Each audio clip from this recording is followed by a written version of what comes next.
Tutorial pengantar ilmu hukum topik ke-36. Hukum kearsipan. Disediakan oleh Global Tutorial.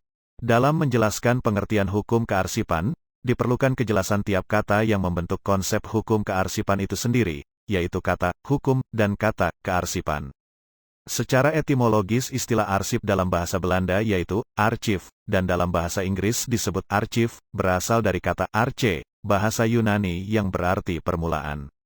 Kemudian dari kata arche, berkembang menjadi kata ta'archia, yang berarti catatan.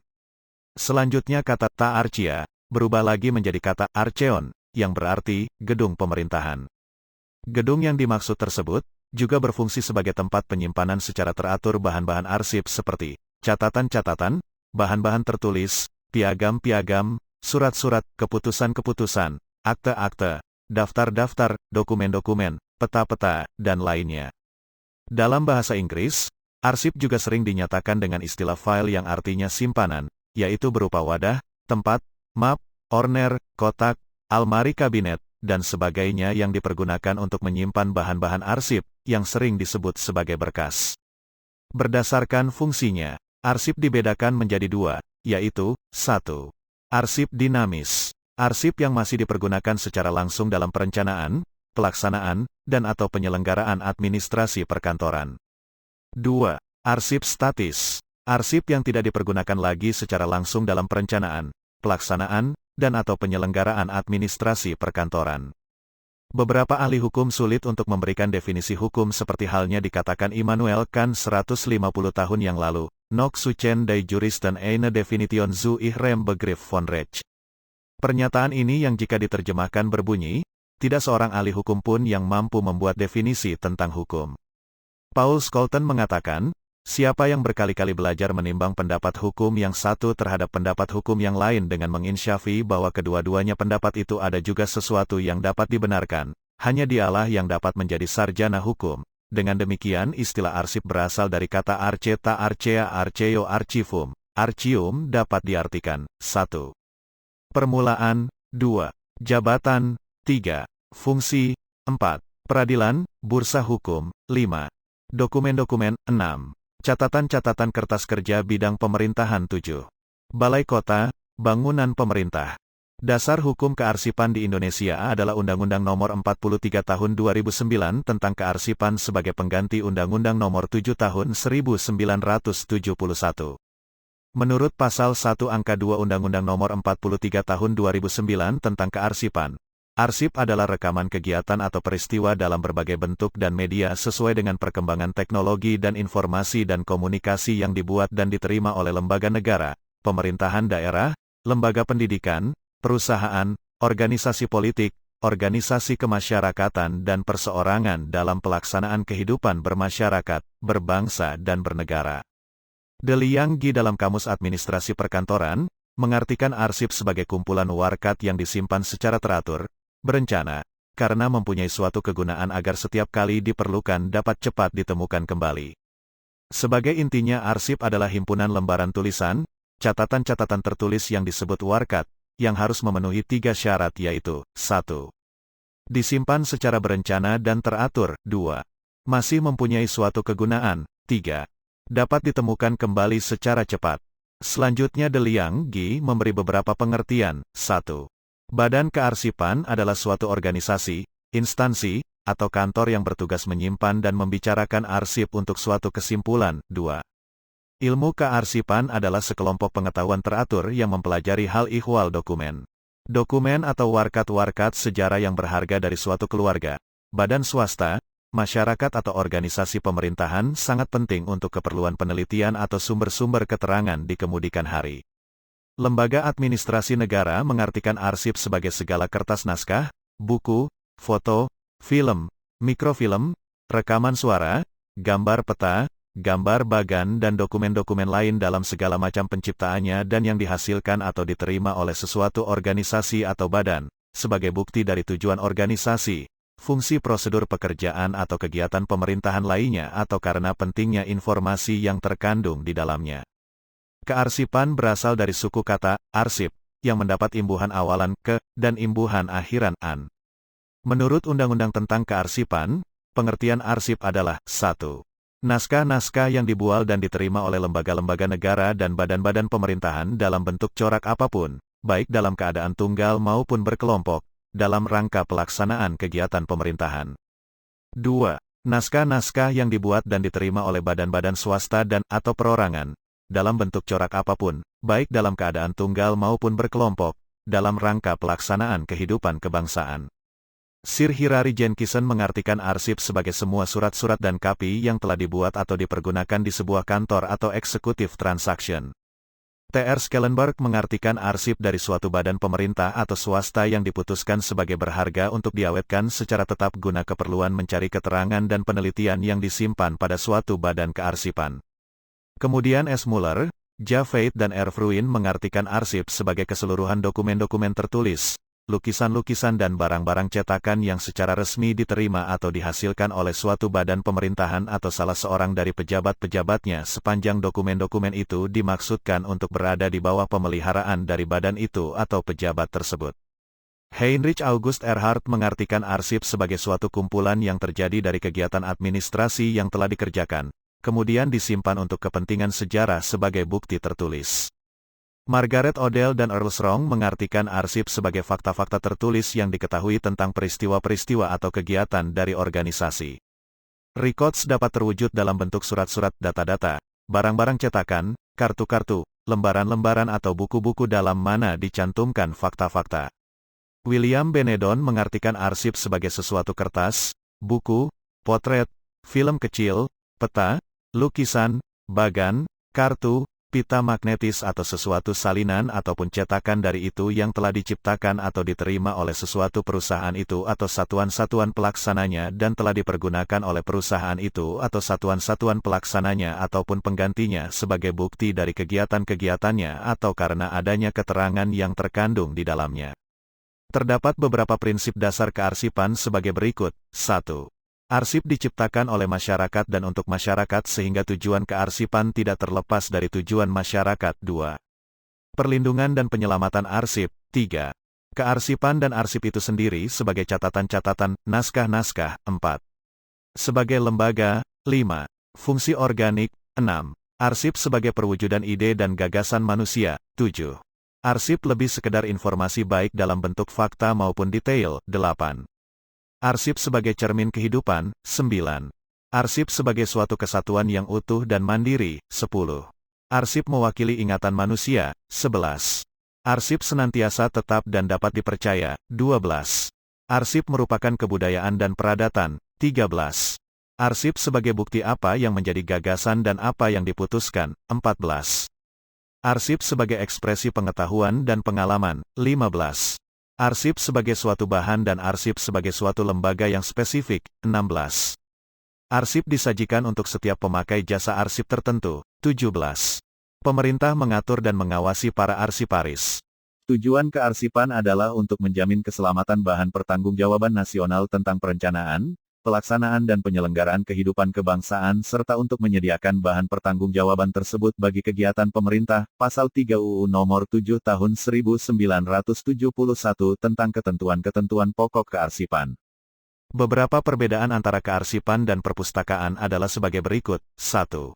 Fungsi kearsipan adalah memberikan rujukan sesuai dengan peraturan perundangan yang berlaku atau mendapat izin yang berwenang.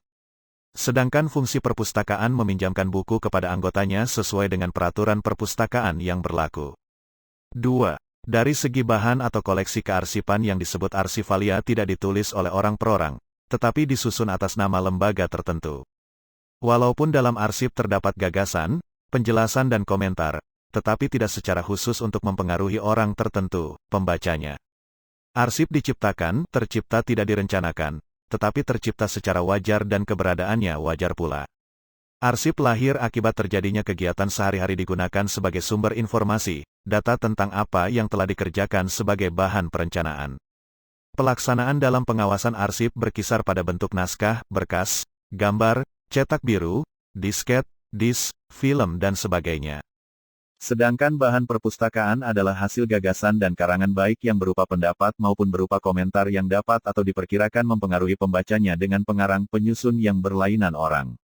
Bahan ditulis untuk keperluan rujukan, rekreasi, pendidikan dan penelitian yang bentuknya berkisar pada buku, majalah, peta atau mungkin pula sedikit arsip. 3. Dari segi pembinaan koleksi kearsipan sebagai produk transaksi dan atau hasil kegiatan administrasi sehari-hari, bahan itu disimpan sesuai dengan transaksi administrasi itu sendiri. Arsip yang hilang atau rusak sulit untuk mendapat gantinya baik di unit pencipta arsip maupun di tempat lain, terutama arsip vital. Sedangkan pembinaan perpustakaan dengan cara mengumpulkan dan memilih dari sumber mana saja bahan yang rusak atau hilang lebih memungkinkan untuk dapat diganti dalam bentuk aslinya. 4. Arsip secara umum tidak dapat dipisah-pisah, walaupun dibagi-bagi maka tiap bagian akan saling menjelaskan dalam suatu wawasan kesatuan. Penggunaan klasifikasi dan indeks masih bersifat instansional, misalnya klasifikasi persepuluhan kearsipan yang berlaku di lingkungan Departemen Dalam Negeri. Setiap bahan perpustakaan diperlukan otonomi penuh dan dikatalog serta diklasifir tersendiri untuk tiap unit dan katalog klasifikasinya akan sama di seluruh tempat sepanjang sistem yang sama dan berlaku secara internasional. 5. Penyusunan arsip dapat berupa abjad, wilayah, subjek, waktu dan gabungan, yang akan tergantung fungsi dan kepentingannya. Sedangkan penyusunan kepustakaan, buku berdasarkan nama pengarang, judul dan subjek, demikian pula penemuan kembali. 6. Keberadaan arsip ditujukan sebagai bahan pertanggungjawaban kegiatan organisasi dan sebagai bahan penelitian. Keberadaan perpustakaan ditujukan untuk kepentingan pemakai yang lebih luas. 7. Profesi kearsipan disebut arsiparis yang tidak berinteraksi terhadap bahan atau berkas secara individu melainkan larut di dalam dan menekuni bahan secara keseluruhan dan merupakan suatu kesatuan yang utuh, untuk kepentingan masyarakat luas. Sedangkan profesi perpustakaan berinteraksi dengan buku sebagai satuan otonomi dan individu dengan karakteristik dan identitas sendiri-sendiri. Sehingga jika ditinjau dengan menggunakan metode analitik divergen, hukum kearsipan itu adalah seperangkat asas-asas dan kaidah-kaidah termasuk institusi dan proses untuk mewujudkannya dalam kenyataan, segala hal yang bersangkut paut dengan naskah-naskah yang dihasilkan instansi pemerintah, swasta maupun perorangan. Menurut FCJ Kitelaar, hukum kearsipan adalah hukum yang menyangkut berkas kearsipan seperti yang diatur dalam peraturan dan dalam ketetapan pemerintah atau yang dinyatakan melalui keputusan hakim. Menurut Wiryadi Harja, hukum kearsipan adalah ketentuan peraturan, keputusan-keputusan administrasi dan atau keputusan-keputusan pengadilan yang menyangkut kearsipan. Sumber hukum adalah faktor-faktor yang dapat menimbulkan atau merupakan dasar dari berlakunya suatu hukum positif. Sumber hukum positif mempunyai pengertian yang bermacam-macam, di antaranya, 1. Sumber hukum dalam arti sejarah, yaitu semua faktor atau bahan dari sistem hukum yang lalu yang membentuk atau menumbuhkan hukum positif. Contoh, Burgerlijk Wetboek, BW, menjadi Kitab Undang-Undang Hukum Perdata, Wetboek van Koophandel, WVK, menjadi Kitab Undang-Undang Hukum Dagang. 2. Sumber hukum dalam arti filsafat, dapat dibedakan menjadi dua, yaitu, a. yang merupakan sumber isi dari hukum yang baik. 1. Menurut aliran teokrasi, bahwa Tuhanlah yang merupakan sumber isi hukum dan pemerintah menetapkan hukum sebagai pengganti Tuhan di dunia. 2. Menurut aliran hukum kodrat, bahwa sumber dari isi hukum yang baik adalah budi pekerti. 3. Menurut aliran sejarah, bahwa sumber dari isi hukum yang baik itu adalah kesadaran hukum dari suatu bangsa atau pandangan yang hidup di masyarakat. B. Yang merupakan sumber kekuatan yang mengikat dari hukum. 3. Sumber hukum dalam arti sosiologi, yaitu semua faktor yang menentukan isi hukum positif seperti keadaan ekonomi, pandangan mengenai agama, kejadian-kejadian politik, dan lain-lain. 4. Sumber hukum dalam arti material, yaitu faktor-faktor yang turut serta menentukan isi hukum. Isi hukum ada dua bagian, yaitu, a. Ideal, maksudnya bahwa dalam menciptakan peraturan-peraturan, pembentuk peraturan harus memperhatikan keadilan, asas-asas kesusilaan dan kesejahteraan umum. B. Kemasyarakatan, maksudnya bahwa dalam membentuk hukum harus dari keadaan yang aktual di dalam lingkungan masyarakat, dengan kata lain faktor-faktor kemasyarakatan adalah hal-hal yang nyata yang hidup dalam masyarakat yang tunduk pada aturan-aturan tata kehidupan masyarakat. Faktor-faktor kemasyarakatan terdiri dari a. Struktur ekonomis, kekayaan alam, susunan geologi, b. Kebiasaan yang telah membaku atau yang berlaku, C. Keyakinan tentang agama dan kesusilaan, D. Kesadaran hukum dari masyarakat itu sendiri. 5. Sumber hukum dalam arti formil, yaitu sumber hukum yang menjadi dasar formil dalam membentuk hukum dan menetapkan berlakunya hukum. Bentuk formil inilah yang mengakibatkan suatu kaidah berlaku umum dan mengikat umum, serta dipertahankan oleh pemerintah sebagai kaidah hukum. Menurut Utrecht, sumber hukum formil terdiri dari A. Undang-undang, B. Hukum adat dan kebiasaan, C. Traktat, D. Jurisprudensi, E. Ilmu pengetahuan hukum. Sedangkan menurut Van Apeldoorn, sumber hukum itu terdiri dari A. Undang-undang, B. Kebiasaan, C. Traktat. Menurut Bush, undang-undang itu dibagi menjadi dua pengertian. 1. Undang-undang dalam arti material, artinya setiap peraturan yang isinya mengikat langsung setiap penduduk. Contoh, Undang-Undang Dasar, Ketetapan MPR, Undang-Undang, Peraturan Pemerintah, Keputusan Presiden, Peraturan Daerah, dan lain-lain. 2. Undang-undang dalam arti formil yaitu undang-undang karena bentuknya yaitu dibuat oleh DPR dan Presiden, di Indonesia. Selanjutnya, sumber hukum kearsipan yang berlaku sekarang ini diantaranya, 1. UU Nomor 43 Tahun 2009 tentang Kearsipan, 2. UU Nomor 8 Tahun 1997 tentang Dokumen Perusahaan, 3. Peraturan Pemerintah Nomor 34 Tahun 1979 tentang Penyusutan Arsip, 4. Peraturan Pemerintah Nomor 87 Tahun 1999 tentang Tata Cara Penyerahan dan Pemusnahan Dokumen Perusahaan, 5. Peraturan Pemerintah Nomor 88 Tahun 1999 tentang Tata Cara Pengalihan Dokumen Perusahaan ke dalam mikrofilm atau media lainnya dan legalisasi, 6. Peraturan Daerah Nomor 6 Tahun 2000 tentang penyelenggaraan kearsipan di lingkungan Pemerintah Provinsi Jawa Barat, 7. Keputusan Presiden Nomor 26 Tahun 1974 tentang Arsip Nasional Republik Indonesia, 8. Surat Edaran Nomor 01/1981 tentang penanganan arsip inaktif sebagai pelaksanaan ketentuan peralihan peraturan pemerintah tentang penyusutan arsip, 9. Surat Edaran Nomor 02/1983 tentang pedoman umum untuk menentukan nilai guna arsip, 10. Keputusan Mendagri Nomor 30 Tahun 1979 tentang Tata Kearsipan Depdagri. 11. Keputusan Mendagri Nomor 43 Tahun 1985 tentang pedoman penyusutan jadwal retensi arsip Departemen Dalam Negeri. 12. Keputusan Gubernur Kepala Daerah Tingkat 1 Jawa Barat Nomor 19 Tahun 1994 tentang jadwal retensi arsip Pemerintah Provinsi Daerah Tingkat 1 Jawa Barat. Selain itu, terdapat sanksi dalam hukum kearsipan. Orang-orang yang berada di bidang kearsipan mengetahui mengenai sanksi-sanksi terhadap orang yang membocorkan rahasia negara, apabila tidak melakukan pemusnahan arsip, maupun pelanggaran lainnya dalam bidang kearsipan. Sanksi tersebut berupa sanksi administratif, dapat berupa pembebasan dari jabatan. Undang-Undang Kearsipan mewajibkan bagi perguruan tinggi membentuk lembaga kearsipan selain arsip nasional dan arsip daerah, yaitu Lembaga Arsip Perguruan Tinggi, Lembaga APT. APT adalah lembaga kearsipan berbentuk satuan organisasi perguruan tinggi, baik negeri maupun swasta yang melaksanakan fungsi dan tugas penyelenggaraan kearsipan di lingkungan perguruan tinggi. Pentingnya APT yaitu karena APT akan membantu institusi perguruan tinggi dalam mempertahankan dan menumbuh kembangkan misi edukasi perguruan tinggi yang berlandaskan Tridharma Perguruan Tinggi, serta mengelola dan menyelamatkan arsip yang berkaitan dengan pendidikan dan pengajaran, penelitian, dan pengabdian kepada masyarakat. Demikianlah materi topik ke-36 tutorial pengantar ilmu hukum.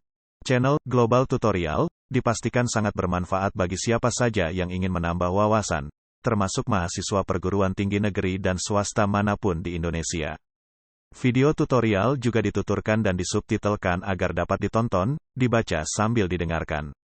Jangan khawatir jika belum langsung paham. Untuk pemahaman yang lebih baik, putar dan dengarkan video ini berulang-ulang.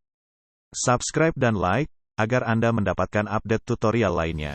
Bagikan juga link video ini, agar teman lain juga mendapatkan manfaat channel ini. Sekian dan terima kasih. Sampai jumpa.